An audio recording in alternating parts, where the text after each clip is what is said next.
Welcome to Puckett's Homestead.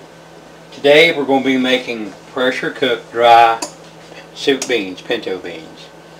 First thing you need is a pressure cooker. These things are perfectly fine to use. I know there's some people I've met in my life who have bad reservations about using them. There's a fill line here. There's two of them. Do not go over this upper one. Safety number one. Number two, they have an over pressure plug that will blow out if the pressure gets too high. What usually causes them to blow out if the pressure gets too high is user error. Someone has overfilled the pressure cooker or this vent tube is stopped up. Before every use, make sure run a pipe cleaner through it, look through it to make sure you see light, make sure it's not stopped up, and don't overfill it. I've had two in my life that have released pressure on me, and they were both overfilled. They were older ones. I was just learning. I was a young kid then, and that's been many moons ago, trust me. And someone had tampered with the overplug and put in a bolt. So don't do that.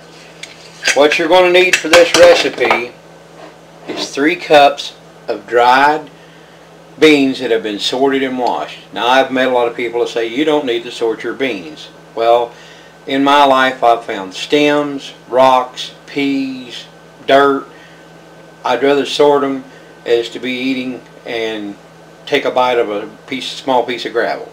So it's 3 cups of beans. We're going to season this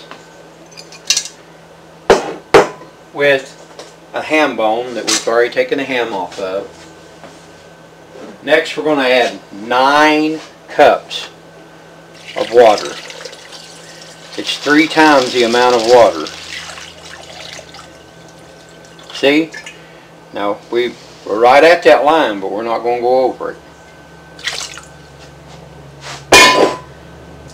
Next, we have to add 2 tablespoons of oil. It keeps it from frothing up and overstopping the vent plug.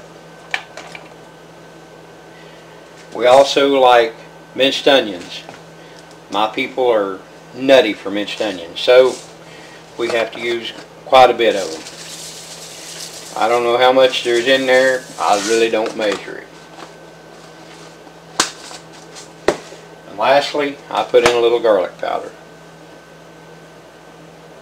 Now, I'm going to set the lid on this, lock it, make sure it's centered on my stove eye, put it on high, and when this thing starts rocking, this doesn't jiggle like the old ones, it rocks, kind of a steady rocking motion. I'll go 1 hour and 10 minutes. When it's jiggling, I'll come back to you. Alright, it's been maybe 10 minutes. We're already up to pressure. I'm going to turn this thing down a little bit. That's too high. For those who use this particular type, like I said, it's got to be a steady rocking motion. This will start calming down.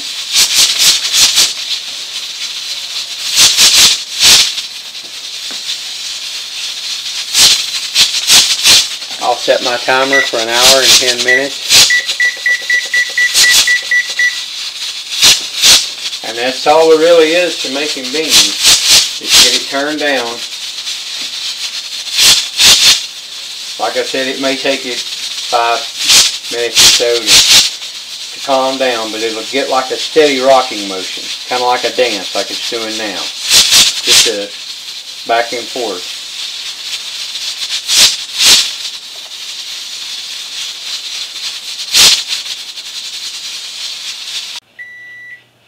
Welcome back. As you can see, it's been 1 hour and a half. It's still lightly dancing. I'm going to turn this thing off, slide it over to the side, and I'm going to release the steam off of it.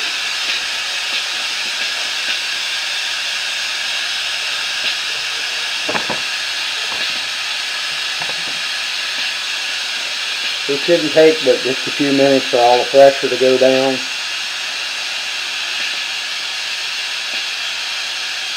I meant minutes, I meant seconds.